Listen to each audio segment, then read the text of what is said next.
नमस्कार मित्रांनो, पुन्हा एकदा तुमचे स्वागत आहे आपल्या ह्या मालिकेत, जिथे आहे थोडंसं मनोरंजन आणि थोडासा अभ्यास. उपग्रहाचे दोन प्रकार सर्वांनाच माहिती आहेत, नैसर्गिक आणि कृत्रिम. पण प्रत्येक ग्रह सूर्यमालेत भटकणाऱ्या वस्तूंना आपल्या गुरुत्वाकर्षणाच्या जोरावर कैद करून घेऊ शकतो. पण ही कैद जास्त दिवस टिकून राहू शकत नाही, म्हणून कैद केलेल्या काही वस्तू त्या ग्रहाभोवती काही काळ फिरतात आणि आपल्या मार्गाने निघून जातात. अशा वस्तूंना आपण अस्थायी उपग्रह असे म्हणतो.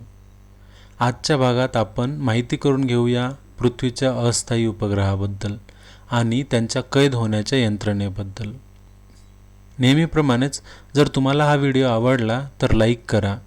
असेच व्हिडिओ पाहत राहायचे असतील तर सबस्क्राईब करा. चला तर मग सुरू करूया आपला प्रवास.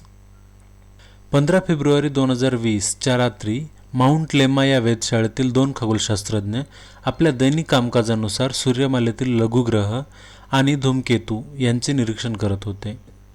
अशा प्रकारचे निरीक्षण आकाशातील वस्तू पृथ्वीवर आदळू शकतात का ह्या गोष्टीचे भाकीत करण्यासाठी उपयोगी पडते. त्याचवेळी अचानक त्यांची नजर एका छोट्याशा दगडावर पडली. तो दगड लघुग्रहांच्या मानाने पृथ्वीच्या अगदीच जवळ आला होता. आकाराने लहान असल्यामुळे पृथ्वीच्या वातावरणामध्ये त्याचा काही परिणाम झाला नव्हता, पण एखादा तुकडा पृथ्वीच्या एवढ्या जवळ येणे हे थोडे दुर्मिळच आहे. पुढील 10 दिवस त्यांनी त्याचे निरीक्षण केले, तेव्हा त्यांना असे आढळले की हा तुकडा पृथ्वीभोवती प्रदक्षिणा घालतोय. आत्तापर्यंतच्या इतिहासात हा दुसरा तुकडा होता जो पृथ्वीभोवती प्रदक्षिणा घालताना कोणीतरी पाहिला होता. 2006 मध्ये याच वेधशाळेच्या एका शास्त्रज्ञाने असाच एक तुकडा पृथ्वीभोवती प्रदक्षिणा घालताना पाहिला होता. दोघेही साधारणतः 2 ते 3 मीटर आकाराचे, हत्तीच्या आकाराचे, कदाचित त्यापेक्षा थोडे लहान. पण कुठलीही गोष्ट ग्रहाभोवती जेव्हा फिरते तेव्हा तिला आपण उपग्रह म्हणतो. या उपग्रहाच्या प्रदक्षिणेचा विचार करता तो 2017 मध्ये आपल्या पृथ्वीच्या गुरुत्वाकर्षणामध्ये कैद झाला असल्याचा अंदाज आहे. या लघुग्रहाचा आकार विचारात घेऊन बऱ्याच न्यूज चॅनलनी त्याला छोटा चंद्र म्हणायलाही सुरुवात केली होती. अशा बऱ्याच गोष्टी आपल्या सूर्यमालेत फिरताना आढळतात. मंगळ आणि गुरु ग्रहांच्या कक्षेच्या आत अशा बहुसंख्य लघुग्रहाचा एक पट्टा तयार झाला आहे, जो सूर्याभोवती फिरत असतो. या पट्ट्यातील लघुग्रहावर इतर ग्रहाच्या गुरुत्वाकर्षणाचा परिणाम होऊन त्यांची सूर्याभोवतीची कक्षा अधिकच जटिल होऊन जाते आणि जेव्हा जेव्हा ते एखाद्या ग्रहाच्या जवळ पोहोचतात तेव्हा तेव्हा त्या ग्रहाभोवती काही वेळ प्रदक्षिणा घालतात. पृथ्वीची आपल्या जवळच्या लघुग्रहांना आकर्षित करून आपल्याभोवती फिरवण्याची क्षमता जाणून घेण्यासाठी 2012 मध्ये कम्प्युटर सिम्युलेशन केले होते. त्यानुसार पृथ्वीजवळच्या सुमारे 1 कोटी लहान मोठी लघुग्रहापैकी 18,000 लघुग्रह पृथ्वीने अस्थायी वेळेसाठी कैद केलेले आढळले.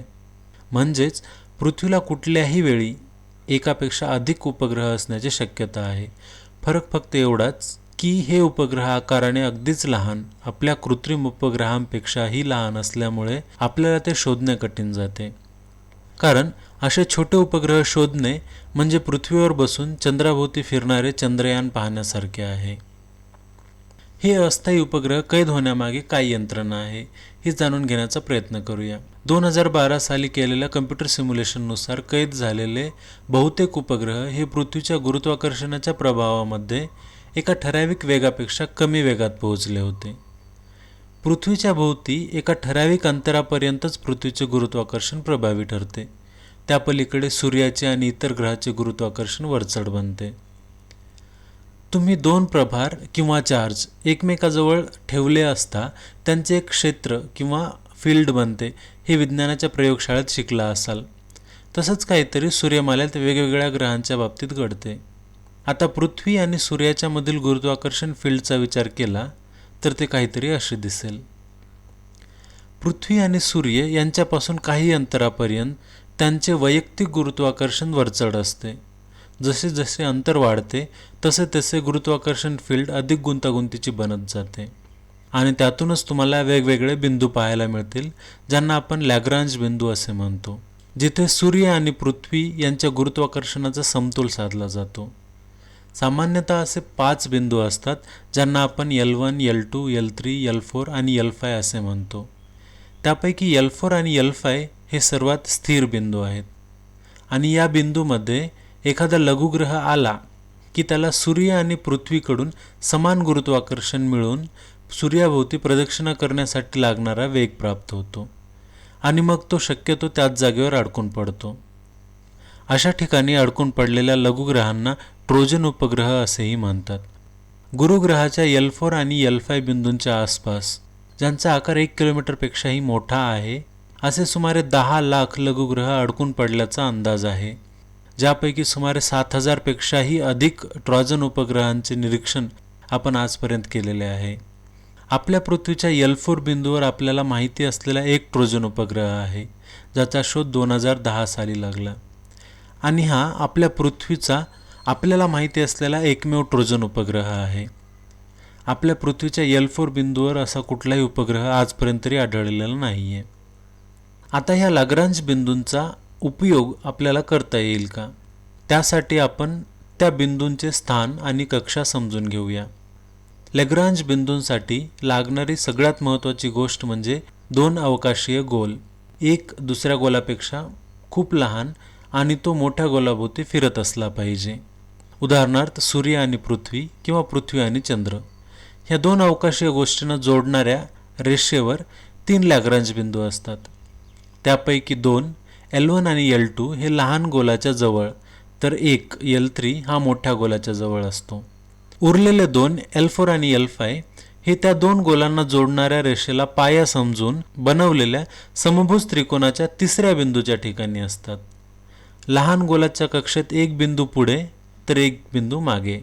याच ठिकाणी ट्रोजन उपग्रहांचे वास्तव्य असते. पण दुर्दैवाने हे अंतर पृथ्वीसाठी खूपच दूर आहे आणि या 2 L4 आणि L5 बिंदूवर अंतराळयान सोडल्यास दूरसंचार करण्यासाठी खूप जास्त शक्तिशाली ट्रान्समीटर्स वापरावे लागतील आणि तसंही ह्या जागेमध्ये आपल्याला वेगळं काहीतरी पाहायला मिळेल याची शाश्वती कमीच, कारण काही दिवसातच आपण त्या जागेवर पोहोचणार आहोत किंवा काही दिवसापूर्वी आपण त्या जागेवर होतो, कारण हे बिंदू आपल्या कक्षेतच येतात. तिसऱ्या बिंदूने मात्र आपले स्थान सायन्स फिक्शनमध्ये कायम केले आहे. विचार करा, एक बिंदू जो नेहमी सूर्याच्या मागे असतो. त्यामुळे सायन्स फिक्शनमध्ये या बिंदूचा वापर पृथ्वीच्या दुश्मन ग्रहांना लपवण्यासाठी केला जायचा. कृत्रिम उपग्रह आणि अंतराळ संशोधनानंतर या बिंदूवर असे काहीच आढळले नाही. याचे एक कारण म्हणजे L3 हा बिंदू तसा अस्थिर आहे, कारण सूर्य आणि पृथ्वीसोबत शुक्र आणि मंगळ यांच्या गुरुत्वाकर्षणाचा प्रभाव पण या बिंदूवर पडतो आणि त्यामुळे लहान आणि मोठी वस्तू हा बिंदू जास्त वेळ पकडून ठेवू शकत नाही. L3 बिंदू हा सूर्याच्या मागे असल्यामुळे जर एखादे यान सोडले तर ते आपल्याला दिसणारच नाही, मग त्यासोबत कम्युनिकेशन तर दूरच राहिले. पण समजा त्या यानासोबत आपण कम्युनिकेशन बनवले तर एक महत्त्वाची गोष्ट आपल्याला मिळू शकते. ती म्हणजे जी गोष्ट आपण 6 महिन्यानंतर पाहू शकलो असतो ती या यानाच्याद्वारे 10 ते 15 मिनिटांमध्ये पाहू शकू, कारण आत्ता जिथे L3 बिंदू आहे तिथे पृथ्वीला जायला 6 महिने लागतील, पण प्रकाशाला मात्र 10 ते 15 मिनिटे. त्यामुळे त्या ठिकाणी असलेल्या यानावरून माहिती मिळवून आपण अवकाशाची बरीच माहिती मिळवू शकतो. आता उरले 2 बिंदू L1 आणि L2. L2 हा सूर्य आणि पृथ्वीच्या बाहेर आणि पृथ्वीच्या मागच्या बाजूला येत असल्यामुळे पृथ्वीची सावली या बिंदूवर पडते. सुदैवाने हे अंतर थोडे जास्त असल्यामुळे हा बिंदू पूर्णपणे अंधारात न राहता पृथ्वीच्या उपसावलीत किंवा पेनंब्राच्या भागात पडतो आणि त्यामुळे एखादे अंतराळयान या बिंदूभोवती फिरत असेल तर सूर्याच्या हानिकारक किरणांना त्याला सामोरे जावं लागणार नाही आणि पेनंब्रामध्ये असल्यामुळे सूर्याकडून येणाऱ्या थोड्याफार प्रकाशामुळे त्याला तापमान आणि ऊर्जेचा ताळमेळ पण करता येईल. सोबतच अशा बिंदूभोवती सूर्याची चकाकी नसल्यामुळे अवकाश निरीक्षणासाठी अगदी योग्य परिस्थिती मिळेल. शेवटचा बिंदू L1 हा मात्र अंतराळ संशोधन करणाऱ्यांचा आवडता बिंदू आहे. याचे महत्त्वाचे कारण म्हणजे हा बिंदू पृथ्वीपासून अवघ्या 15 लाख किलोमीटरवर आहे. सूर्य पृथ्वीपासून अंदाजे 1500 लाख किलोमीटर आहे. त्यामुळे L1 बिंदूचे स्थानसुद्धा कम्युनिकेशनच्या दृष्टीने उपयोगी ठरते. दुसरी गोष्ट म्हणजे या बिंदूवर आलेल्या वस्तूला सूर्याभोवती प्रदक्षिणा घालण्यासाठी लागणारा वेग सूर्य आणि पृथ्वीच्या गुरुत्वाकर्षणामुळे आपोआप मिळतो. मागच्या भागात आपण पाहिलं होतं की पृथ्वीवरून रॉकेटने प्रक्षेपित केलेल्या वस्तूंची गती जास्तीत जास्त 16 किलोमीटर प्रति सेकंद एवढी असते, तर पृथ्वी 29 किलोमीटर प्रति सेकंद या वेगाने सूर्याभोवती प्रदक्षिणा घालते. म्हणजे आपल्या यानाला या गतीने प्रक्षेपित करणे आपल्यासाठी फारच अवघड गेले असते. आणि तिसरी गोष्ट म्हणजे या बिंदूवरून सूर्याचे निरीक्षण करण्यासाठी कुठलाच अडथळा येत नाही, कारण हा बिंदू पूर्ण वेळ पृथ्वीच्या आणि सूर्याच्या मध्येच राहतो. त्यामुळे अंतराळ संघटनांनी सूर्याचे निरीक्षण करण्यासाठी पाठवलेल्या यानांसाठी या बिंदूची निवड केली आहे. 1982 मध्ये पाठवलेल्या इंटरनॅशनल सन अँड अर्थ एक्सप्लोरर 3 या यानापासून ते आजपर्यंत सुमारे 8 अंतराळयान या बिंदूवर जाऊन त्यांनी सूर्याचे निरीक्षण केले.